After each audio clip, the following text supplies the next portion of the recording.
Yikes. 1,000,000 mulligans in this match.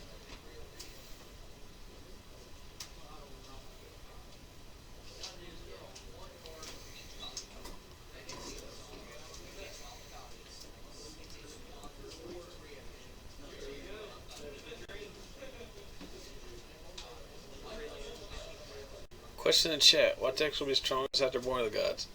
All the decks that are strong now. Plus there's a possibility that White Weenie is a real thing.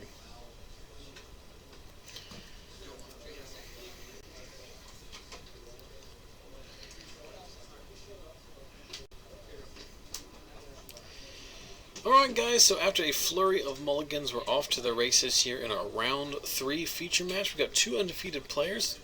Adam Vickers on the left, playing basically a Black Devotion deck, splashing green for Abrupt Decay and Deathrite Shaman activations out of the board. And his opponent, Garrett Meadows, who's on straight blue-white control, a fairly standard list.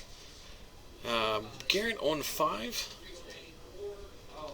mulling to 5 I should say, and Adam mulling to 6.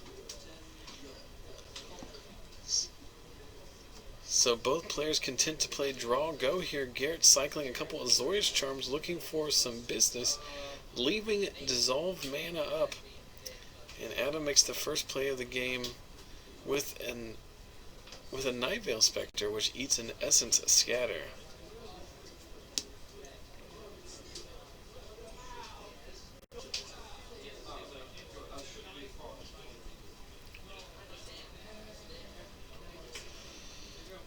And a Dissolve answers a second Nightveil Spectre, with Garrett scrying the card to the bottom. So despite mulling to 5 here, we have not missed a land drop. Go right up to 6 and cast Elspeth, make 3 tokens. Let's see if Adam can come up with a Hero's Downfall. Don't see one. Looks like he's got an Underworld Connections. There's another Nightveil Spectre. So Spectre will be able to keep Elspeth on this, but he's going to start running, he's just going to start losing control of the game because of the tokens.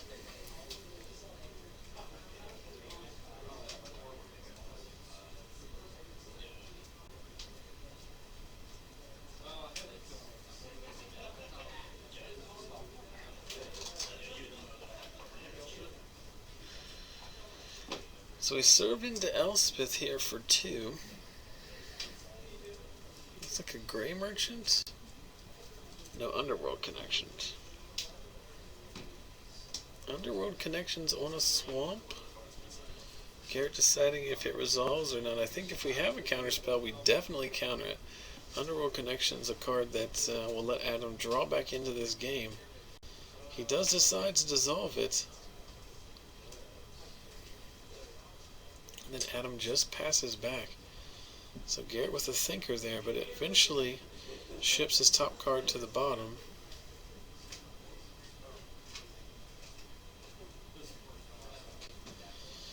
And commence attacking with soldier tokens. So Adam down to 14 on a 2-turn clock.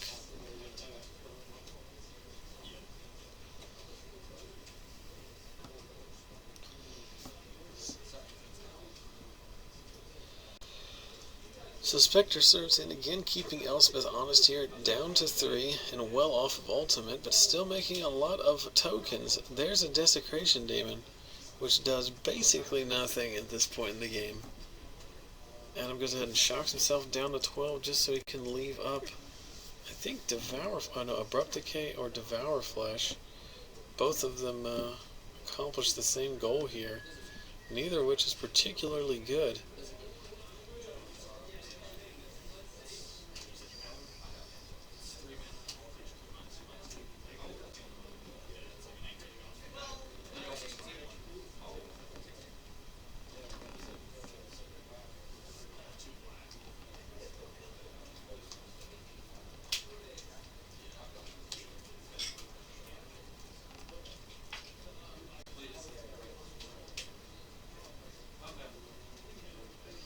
So Azorius Charm finishes a game that was already well on its way to a victory for Garrett. As a multi of 5 on the play, we still found 6 lands. We still hit our Elspeth, and Adam did not have a hero's downfall. So we move to the sideboards.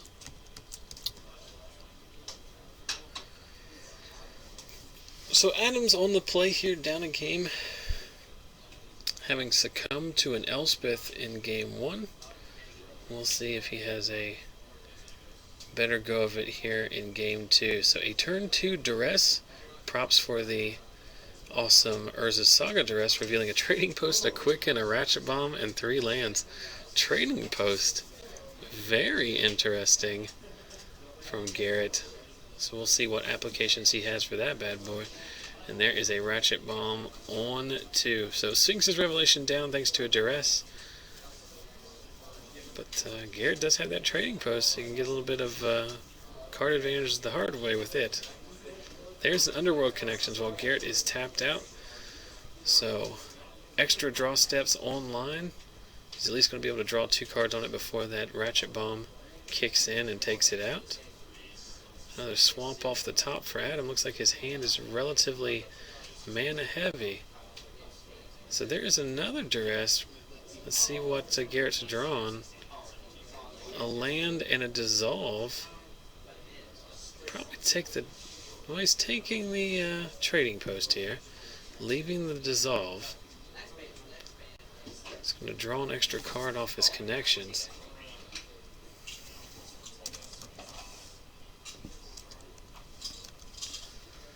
And he finds a Thoughtseize, which is likely going to hit the dissolve at this point. So Adam ripping Garrett's hand apart here. Garrett's going to go ahead and cycle his Quicken. Tick his Ratchet Bomb up 1 more counter on its way to 3 to answer the Underworld connections. So Garrett with an island and 2 unknown cards in hand. Just plays a fountain tapped and passes back. So before he makes a play, Adam's going to draw a new card off the top with his connections. Likely the last card he's going to be able to draw. See a Mutavault in hand. And another Thoughtseize. Wow. Elspeth. Plains Island. So this is getting out of control. Much in the way Garrett pretty much won game 1 with a single Elspeth, Adam using a plethora of hand destruction to keep Garrett out of this one. So Garrett does in fact blow his Ratchet Bomb at 3 to answer the Underworld connections. And Adam lands a Nightvale Spectre, also plays a Mutavault, so he's got a clock on board. There's a Divination off the top from Garrett. Did he draw another Elspeth? Could not see what those cards were. It looked like one was white. So Adam correctly attacking before. Ooh. Correctly attacking before playing a land, and he gets a Sphinx's Revelation, so if he can steal some mana symbols later, he can... I like to live in a world where Adam is drawing live to ever cast that Sphinx's Revelation. I'm going to let myself have that one. And a Gary shows up and swings life totals 10 points total. As Adam has 5 devotion. There is a Supreme Verdict off the top, I believe, for Garrett, I should say. And Adam will serve in with the Mutavault here. And then Garrett is willing to trade Mutavaults, as he's already up to 6 mana. Plays a Guildgate off the top. Then no follow-up play, so we're just playing Draw Go here. 2 mana for a Pack Rat. If this resolves, a huge game breaker, as Adam has enough mana up that he can leave an activation up. Pitching the Hero's Downfall. Bringing in an Adam Vickers token. Serving in with the team. Seems very likely that we will make another token before damage. We do not. I guess it's unnecessary. Doesn't really change the clock here. There's an Aetherling.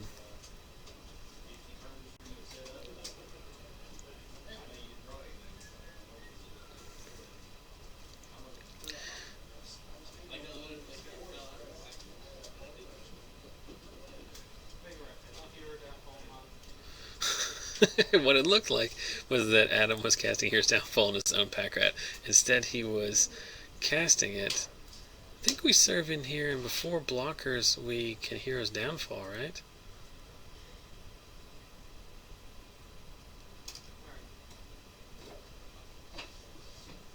So Adam's fine with that. Just going to put Garrett down to 3. Then plays a Gray Merchant, which meets a Dissolve. The Gray Merchant would have been lethal, but the last card in Garrett's hand is a Dissolve. Even had 1 blue mana up to protect his Aetherling. So Adam is hellbent here. So Garrett's going to go ahead and serve in for the max 8. He's going to blink and give his Aetherling basically vigilance here. Let's see what's on the top.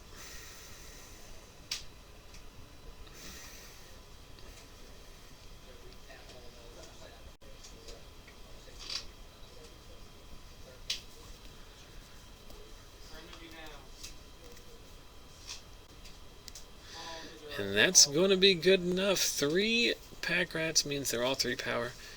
And that's just enough to...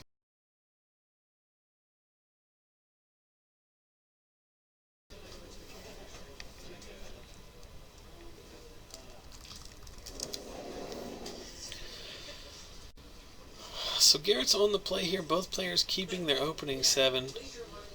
Garrett trying to close out this effective top 8 play-in game, as the winner will be able to draw in round 4. The loser's got work ahead of him.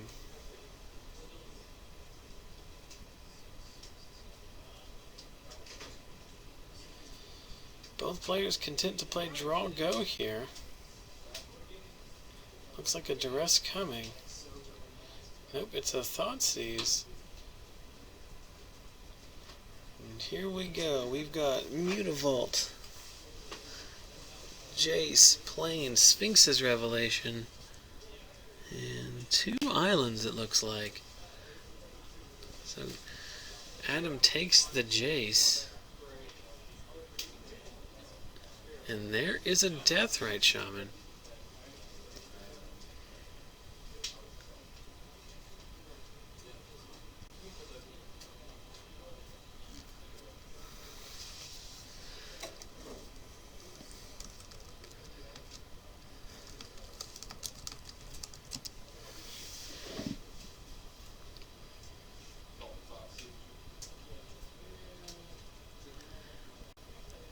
So Garrett finds a divination, helps him to reload here. Deathrite pounds in. Interesting. We're going to tap 4 for a demon here. There we are, in fact, going to cast a demon. We'll see if Garrett has a sweeper loaded up. We know he has 3 unknown cards in his hand. None of the known cards are particularly relevant at this point. There is an island.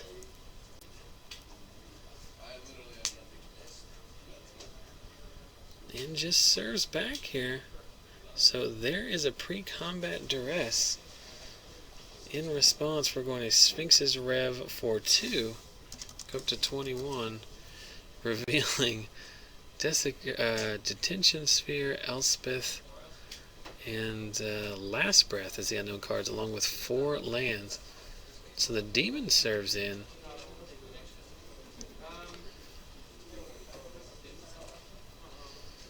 Demon serves in, Adam leaving up both Hero's Downfall and an activation from his Deathrite Shaman. There is the Detention Sphere on the demon.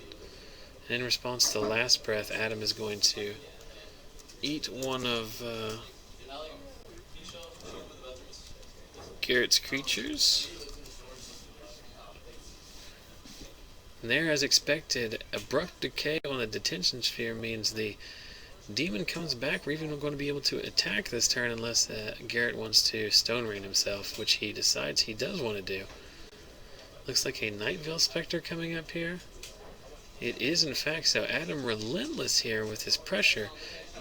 Garrett flooding out a little bit here. No verdict yet again. Another Spectre off the top here. So let's see what we've got. Another Mutavault down. There's an Elixir of Immortality.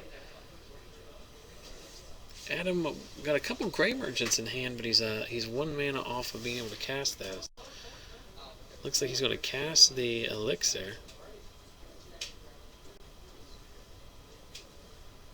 We're reading the Elixir. And it would be interesting to see exactly how it's worded.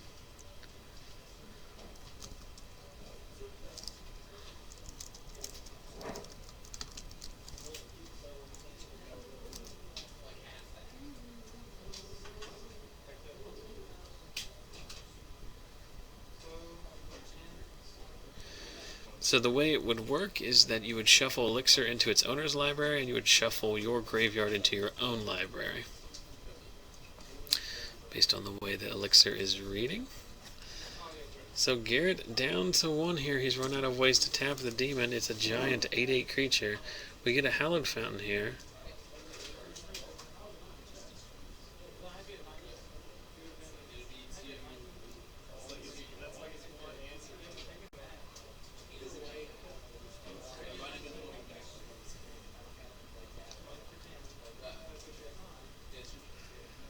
I think there's some discrepancies in the life totals there.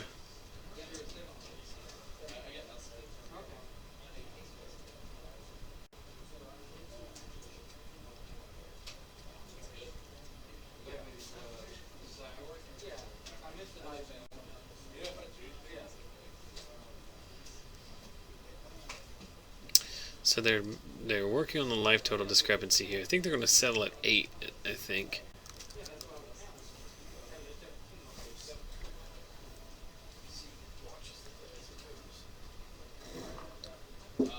Yep. Yeah. Yeah. Come in.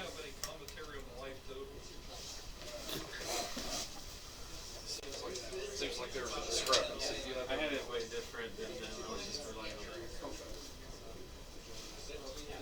Watch it from the. You got it. Okay.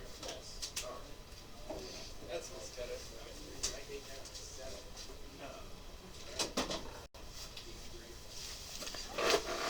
Alright. Looks like they settled on 7 as the life total. Not sure it really matters here. But a Dissolve answers a Gray Merchant, which does prolong the game 1 turn. Garrett is going to -2 the newly drawn Jace.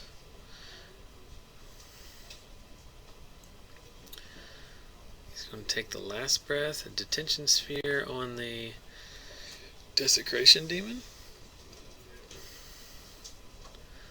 A lot of stuff going on there again. Vickers is going to play his Hallowed Fountain from the Spectre. Going to serve in